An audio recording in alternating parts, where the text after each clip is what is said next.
respecting us again as a country and as a powerful country, and maybe a smart country, but maybe not so smart, because when you look at some of the waste, fraud, and abuse that's being uncovered by Doge and the people at Doge, these are young, often young, but super brilliant people, incredible computer scientists and other things, and they're finding levels of fraud and waste and abuse like I think nobody ever thought possible.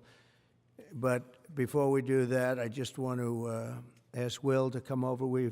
I've just finished signing some executive orders, and if we could start with that, Will, you might want to come up here and just explain what we did. Thank you. Good afternoon, y'all. A short while ago, President Trump signed three items. The first is an executive order relating to the affordability and availability of in vitro fertilization and other fertility treatments. These are treatments that have become unaffordable for many Americans, or have been unaffordable for many Americans. And the executive order is a directive to the Domestic Policy Council to examine ways to make IVF and other fertility treatments more affordable for more Americans. The second item that we signed was a presidential memorandum imposing radical transparency requirements on government departments and agencies, in keeping with President Trump and the administration's broader commitment to governmental transparency. What this presidential memorandum would do is require, as waste, fraud, and abuse is uncovered, as programs are canceled, and ultimately as taxpayer dollars are saved, this presidential memorandum would require departments and agencies to make all of the details of that freely available to the public. Lastly, we have another executive order that President Trump signed relating to independent agencies. This executive order would establish important oversight functions in the Office of Management and Budget and its subsidiary office, OIRA, supervising independent agencies and many of their actions, and also reestablishes the longstanding norm that only the President or the Attorney General can speak for the United States when stating an opinion as to what the law is. Thank you very much, Will.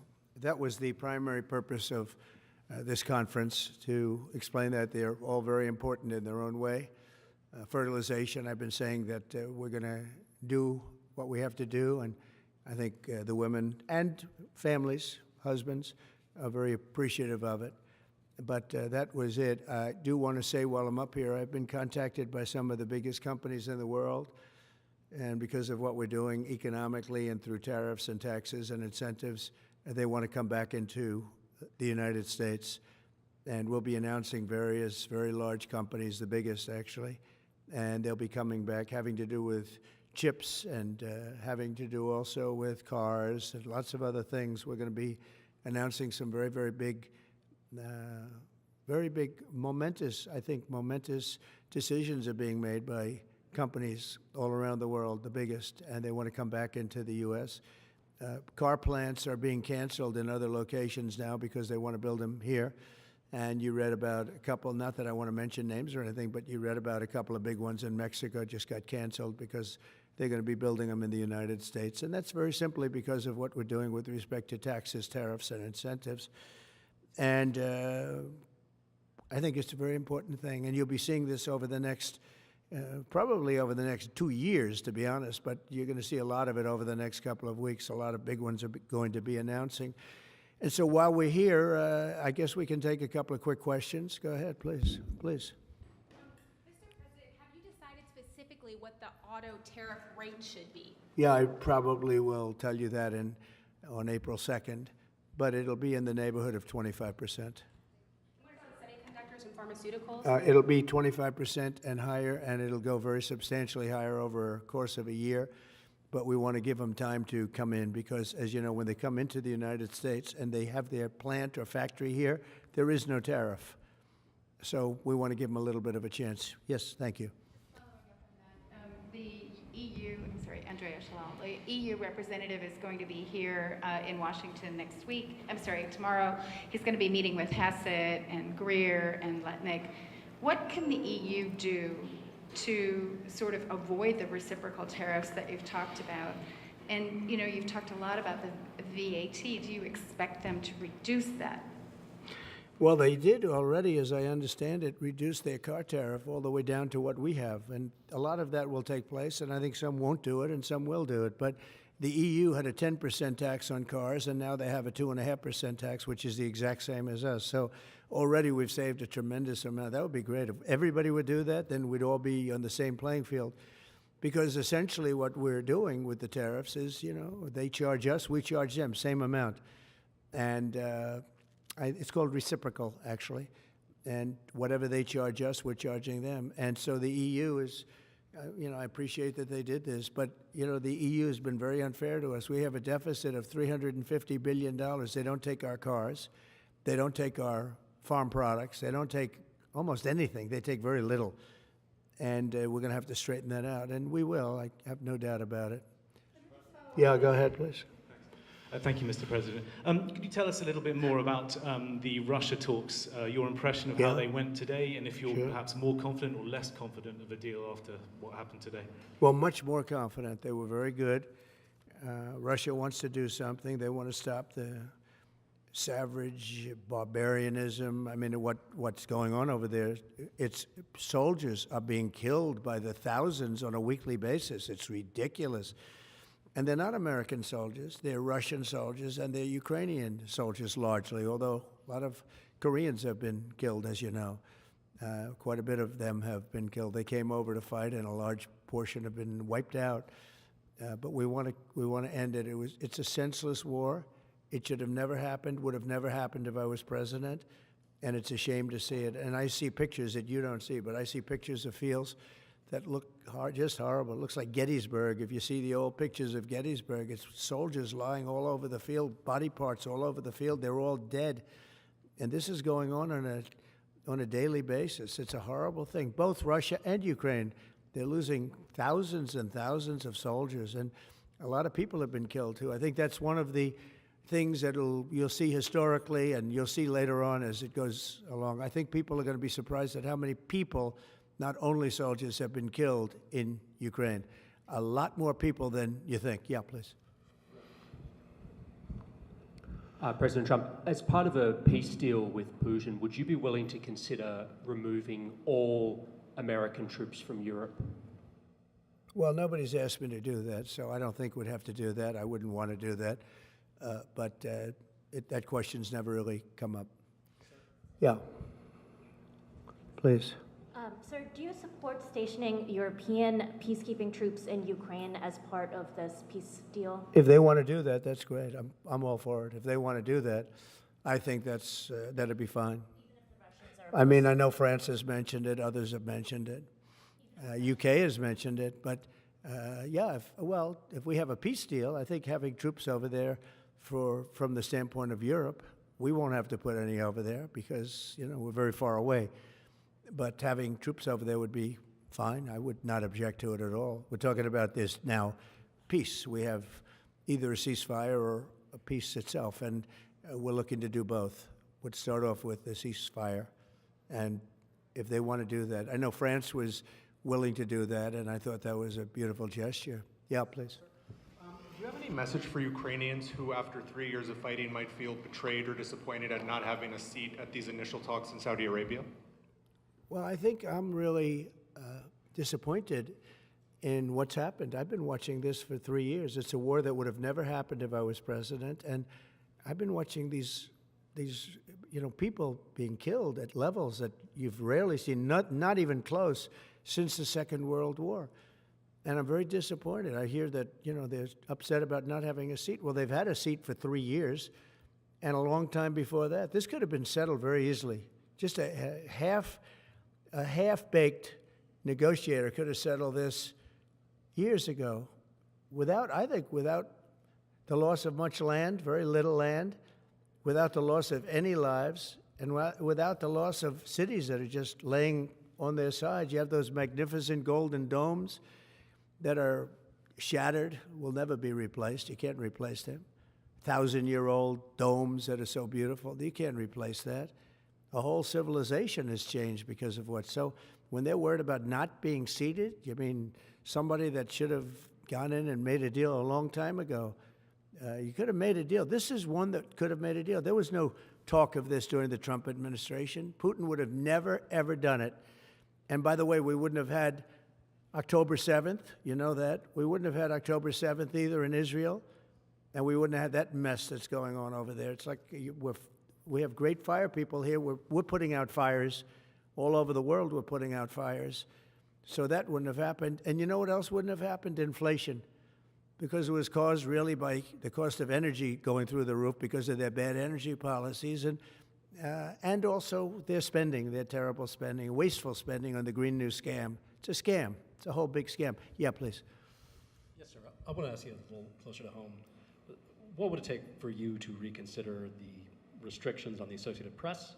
And secondly, some of your advisors are concerned with the Associated Press's style guide, using language and giving guidance to not use words like illegal immigrant or to use phrases like gender-affirming care. And they're concerned about that being an encroachment of liberalism in the way in which the press writes about things. Do you share those concerns? Well, I do think that some of the phrases that they want to use are ridiculous, and I think, frankly, they become obsolete, especially in the last 3 weeks, because many things have happened in the last 3 weeks. And I didn't know about that, but I would say that if they want to use certain phrases like that, and I guess some are okay, but many aren't, but the Associated Press just refuses to go with what the law is and what is taking place. It's called the Gulf of America now. It's not called the Gulf of Mexico any longer. I have the right to do it, just like we have the right to do Mount McKinley, and nobody's even challenging that. But only the essentially, it's primarily the Associated Press, and I don't know what they're doing, but I just say that we're going to keep them out until such time as they agree that it's the Gulf of America. We're very proud of this country, and we want it to be the Gulf of America. Now, the Associated Press, as you know, has been very, very wrong on the election, on Trump and the treatment of Trump, and other things having to do with Trump and Republicans and conservatives. And they're doing us no favors, and I guess I'm not doing them any favors. That's the way life works. But, you know, thank you for the question. Who are you with? Very good question. Thank you. Yes. We're hearing that Russia wants to force Ukraine to hold new elections in order to sign any kind of a peace deal. Is that something that the U.S. would ever support? Well, we have a situation where we haven't had elections in Ukraine, where we have martial law, or essentially martial law in Ukraine, where the leader in Ukraine, I mean, I hate to say it, but he's down at 4% approval rating, and where a country has been blown to smithereens. You got most of the cities are laying on their sides. The buildings are collapsed. It looks like a massive demolition site. The whole, I mean, so many of the cities. I mean, they haven't done it in Kiev because I guess they don't want to shoot too many rockets in there. They've done it 20%, but they haven't done it 100%. If they wanted to do it 100%, it would probably happen very quickly. But you have cities that are absolutely decimated. And yeah, I would say that, you know, when they want a seat at the table, you could say the people have to, wouldn't the people of Ukraine have to say, like, you know, it's been a long time since we've had an election. That's not a Russia thing. That's something coming from me and coming from many other countries also. You know, Ukraine is being just wiped out. Look at what's happening to the cities. There are cities, there's not even a building standing. It's a massive, you talk about Gaza. I mean, it's literally, these cities look like Gaza. Actually, many have, percentage-wise, more buildings knocked down than in Gaza. So, you know, people are tired of it. People want to see something happen. And, you know, the other thing that it's been bothering me for a long time, because I solved the problem with NATO. They paid hundreds of billions of dollars into the funds of NATO when I said you got to pay, because the United States was paying for European countries, and then they take advantage of us on trade. But I've seen it. Look, they have to pay. They have to find out, where's the money going to? We have, I believe President Zelensky said last week that he doesn't know where half of the money is that we gave him. Well, we gave them, I believe, $350 billion, but let's say it's something less than that, but it's a lot. And we have to equalize with Europe, because Europe has given us given a very much smaller percentage than that. I think Europe has given $100 billion, and we've given, let's say, 300 plus, and it's more important for them than it is for us. We have an ocean in between. and they don't. But where is all the money that's been given? Where is it going? And nobody, I've never seen an accounting of it. We give hundreds of billions of dollars. I don't see any accounting. So I want to see peace. Look, you know why I want? Because I don't want all these people killed anymore.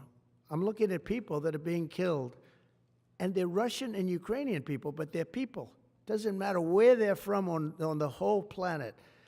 And I think I have the power to end this war. And I think it's going very well. But today I heard, oh, well, we weren't invited. Well, you've been there for 3 years. You should have ended it 3 years. You should have never started it. You could have made a deal. I could have made a deal for Ukraine that would have given them almost all of the land, everything, almost all of the land, and no people would have been killed, and no city would have been demolished, and not one dome would have been knocked down. But they chose not to do it that way. And President Biden, in all fairness, he doesn't have a clue. What he was so bad for this. He was so bad, so pathetic, so sad. But with all of that being said, look, it is what it is. When I left, there was no chance that this could have happened. But it happened because we had incompetent leadership at many different levels. But when you see what's taken place in Ukraine with millions of people killed, including the soldiers, millions of people killed, a big percentage of their cities knocked down to the ground. I don't know how anybody even lives there. You know, when they say they took a poll and Zelensky's at 4%, who's living there? You know, I mean, people are, it's hard to believe that people live there. Their cities are being knocked down, and this is something that would have never happened. And by the way, for 4 years, it didn't happen. It was never going to happen. Go ahead. One follow-up question. How would you counter the perception, because Russia's pushing for this, obviously, they don't really hold true elections, that would be a capitulation of some sort. How would you guard against potentially Russia installing a puppet government? And then finally, how would that new election have an impact on getting Zelensky to sign the rare earth minerals deal? Look, you have leadership, and I like him personally. He's fine. But I don't care about personally. I care about getting the job done. You have leadership now that's allowed a war to go on that should have never even happened, even without the United States. Look, we had a president who was grossly incompetent. He had no idea what he was doing. He said some very stupid things, like going in for portions and all of the things. He made a lot of bad statements, but he's grossly incompetent, and I think everyone knew that. This is something that should have never happened, would have never happened. And I used to discuss it with Putin.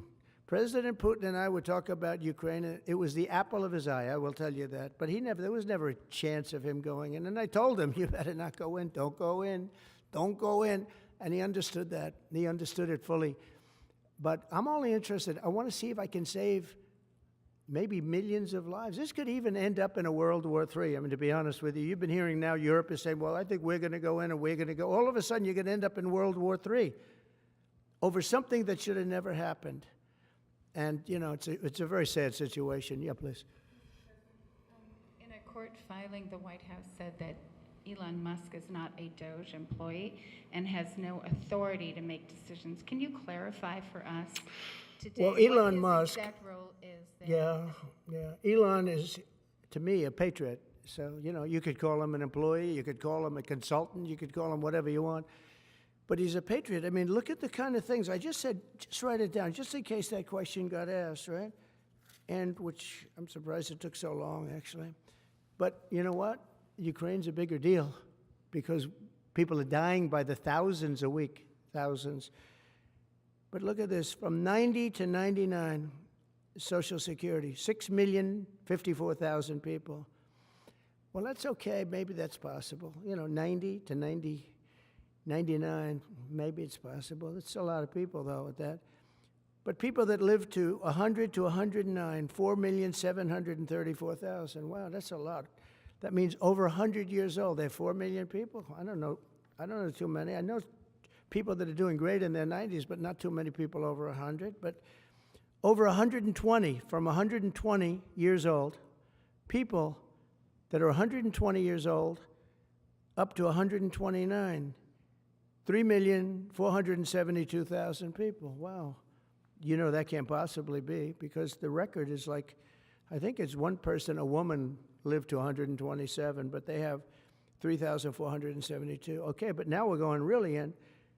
People from 130 years old to 139 year old, 3,936,000. Wow. I wonder if people are getting paid with all this. I mean, are these checks? And that's what we're checking right now. People from 140 years old to 149 years old, 3,542,000, 140 years old and beyond. Now we're really going, because we're looking to break the record by 25 years. People from 150 years old to 159 years old, 1,345,000. These are in the, by the way, these are in the computer files. This is what they do well. They're super. I asked Elon, who are these Doge people?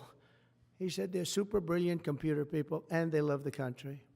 It's simple. Wait a minute. People from 160 years old to 169 years, 121,000. So 160-year-old people. 170 to 179,000, 6,087. But now, let's go into the real numbers. From 200 to 209 years old, 879 people. From 210 years old, I haven't met any of them. And if I did, I would bless them. I would worship the ground they walk on. 210 to 219 years, 866. From 220 years old to 229 years old, 1,039. And then you have two people, from 240 years old to 249 years old, one person. And there's one person that's 360 years old. That's just that. And then, where's the money being spent, right? Let's go into that for just a second. $520 million for a consultant on the environment. It's called Environmental, Social, and Governance. Investments in Africa and mobilize private sector resources. $520 million. Somebody got $520 million for an environmental, sounds like an environmental study. I've always been one that paid a lot of money for my environmental studies, but I paid like $50,000, not $520 million. $520 million for ESG. $25 million to promote biodiversity, conservation, and promote licit livelihoods by developing socially responsible behavior in the country of Colombia. Well, it's nice, $25 million to go into Colombia for something that nobody ever heard of. $40 million to improve the social and economic inclusion of sedentary migrants. $40 million. $42 million for Johns Hopkins, great place, to research and drive social and behavior change in Uganda. $42 million. What about us? What about social change in our country? $70 million for a center at Purdue to research university-sourced, evidence-based solutions to developmental challenges. I mean, these are massive numbers on things that nobody ever heard about. $10 million for Mozambique voluntary medical male circumcisions. $10 million for circumcisions in another country. $9.7 million for UC Berkeley to develop a cohort of Cambodian youth with enterprise-driven skills. In other words, let's teach them something about enterprise. What about our people? Can't we teach them about enterprise? $2.3 million for strengthening independent voices in Cambodia. $32 million to the Prague Civil Society Center, which is a very liberal group of people. Wonder how much of that money came back to the people that approved it. $14 million for improving public procurement in Serbia.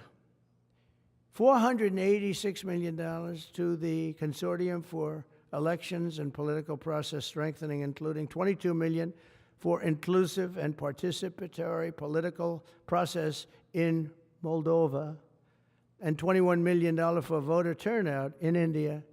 Well, why are we giving $21 million to India? They got a lot of money. They're one of the highest taxing countries in the world in terms of us. We can hardly get in there because their tariffs are so high.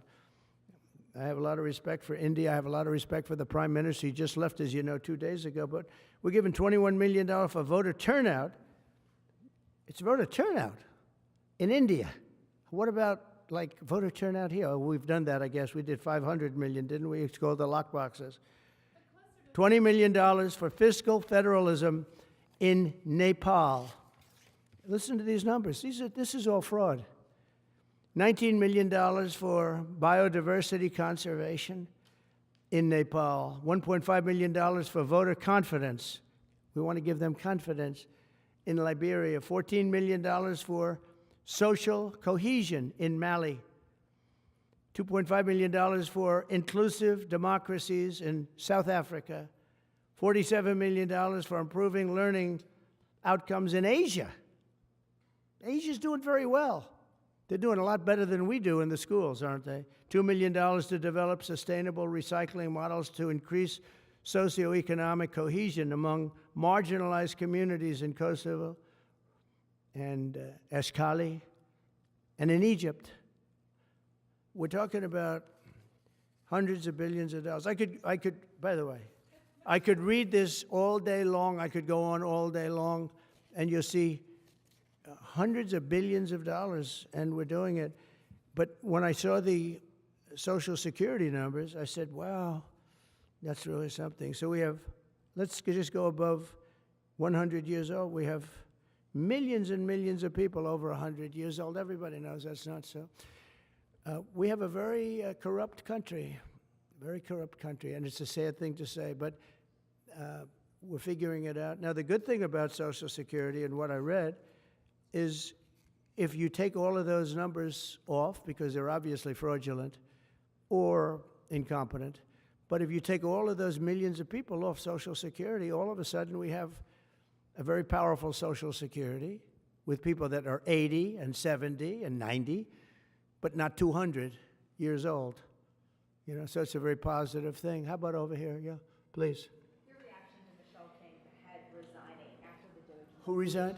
The head of Social Security. I don't know. I mean, I resigned or got fired. I think got fired. You know, when you fire somebody, they always resign, and then they say, we resigned. But when you have numbers like that, I think really it's got fired. They have to get fired. Who would keep them? How could you have numbers like this? Now, the big thing is, how many of these people got paid? Were they getting paid?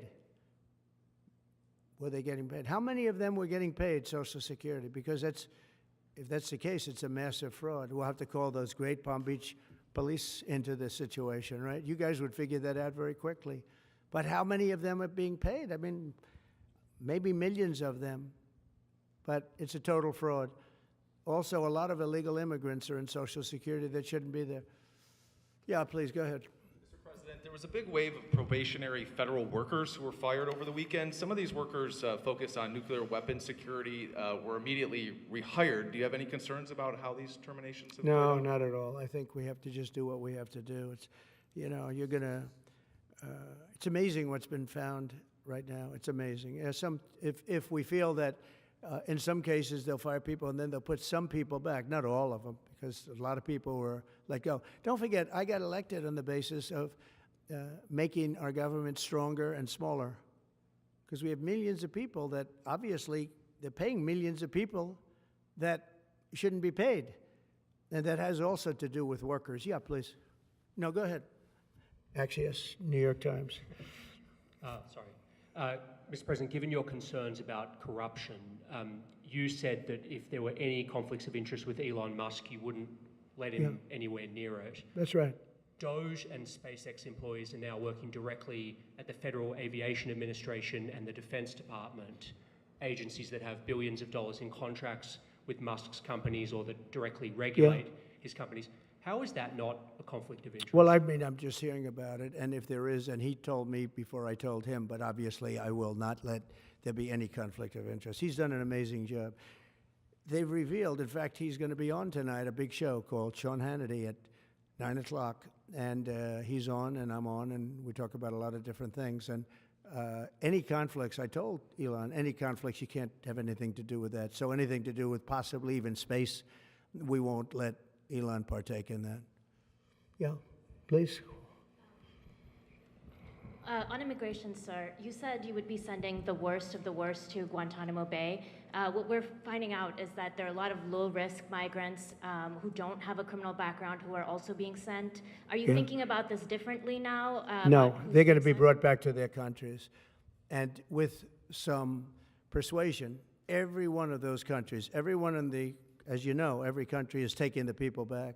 So some of them are going to be brought back to, many of them, any of them that are low risk, as you say, are going to be brought back to their countries. Yeah, go ahead, please. Can you give us a bit of an update on where you stand with Venezuela? Yeah, It's sure. oil. There's basically a monthly license that can soon extend. Well, to you 6 know, we had months. Venezuela on the run, and it looked like that was going to be very good. And when Biden came in, as he always does, he screws it up. And they started buying millions and millions and millions of dollars of oil, billions of dollars actually, of oil, and it gave them a new life, a new really lease on life. But we'll see. We had some pretty good discussions with a lot of people within our government, in the United States government, that are involved in that. And Venezuela's a little bit early, but, you know, we were not buying from Venezuela when Biden came in for whatever reason. Instead of just taking the beautiful, as I call it, liquid gold, we have more than anybody, they started paying a fortune to Venezuela. And we're looking at that, actually. Why did they do that? Why were they doing that? Why would they go to the enemy and give them billions and billions of dollars? Now, with that being said, as you know, Venezuela has said very strongly they will not take any illegal immigrant, any of the people that they sent over to us. They sent their gangs, probably the worst gang anywhere in the world, as bad as MS-13, maybe worse, and they came out of the jails of Venezuela. They emptied their jails into our country, and they said, we'll never take them back. Well, they took them back, and they're taking them back, and they are taking them back rapidly. They were sending a lot of people to Venezuela. They said they wouldn't take them back, and they are taking back. But we're looking at Venezuela very seriously, and we're going to be able to. Don't forget, I've only been here for 3 weeks. Yeah, please. Just a little clarity on, are you inclined to continue to allow Venezuela, through, I think, Chevron and other oil companies, to export those petroleum products, or are you Maybe inclined not. to pull back? Yeah, maybe not. We're looking at that now. I just got here. When I left, they weren't doing anything. They were ready to go. We give up. And then Biden came along and he gave them literally billions of dollars. I couldn't believe it, actually. And we have so much under our feet, liquid gold. We have so much, and it was pretty amazing. So we're looking at that whole situation, why he did it. All right, how about one more? Yeah, please. What can you tell us about the CIA drone flights over Mexico? Is this the next step in the war against the cartels? Well, we're going to see. Should they have authority to take lethal action? Mexico's allowed a tremendous number of people to go through their country into ours, and even people coming from Mexico, and illegals, totally illegal. They've allowed people to empty jails into Mexico and then let them come through with this totally ridiculous open border policy of the Biden administration. So millions of people have come in, and hundreds of thousands, and actually millions, are criminals. They came in from jails all over the world. They'd release them into Mexico, and they come into our country. And they also came in from Canada, by the way, large numbers through Canada. In fact, when we closed up the one border, they came in through the other border. So Canada is not an uninterested party. But I will say this. We're dealing with Mexico. I have a very good relationship with Mexico, but I think Mexico is largely run by the cartels, and that's a sad thing to say. And if they wanted help with that, we'd give them help. But Mexico, if you look at what's gone on with Mexico for years now, but now especially, it's run by the cartels. And they've allowed millions of people to come into our country from jails and prisons of other countries from all over the world, not just South America, Africa, Asia, all over. A lot from the Congo in Africa, a lot. They opened their jails. They came in through Mexico, and we have some of the worst criminals coming in from the Congo and other places. So it's not just South America, and it's not just Venezuela, but they opened their jails. And you know, the crime rates in Venezuela and other places all over the world has gone way down. You know why? Because they've given us their prisoners, they've given us their drug lords and their gang members And it's hard to believe that we accepted this. It's hard to believe that we allowed open borders, and we're taking in, hundreds of thousands and millions of people coming in from all over the world that are absolute stone-cold criminals. In fact, 11,088 murderers, and many of those people have murdered more than one person. Why are they giving us these people, and why are we taking these people under Biden? You had a border czar that never went to the border. Happened to be a vice president, never went to the border, never called the border people. I call them all the time. I speak to them all the time. But here's the good news. We have the most secure border we've ever had right now. As secure and even more secure than I had it 4 years ago. And the Border Patrol is doing incredible. ICE is doing incredible. Tom Homan's unbelievable, and Kristi Noem has been just working very, very hard, very, very hard. And we have the best numbers we've ever had, and we're going to keep it that way. And we're going to find out how a thing like this could have happened to our country, because who would allow this to happen? What they've done to our country is so sad. Thank you very much. Thank you.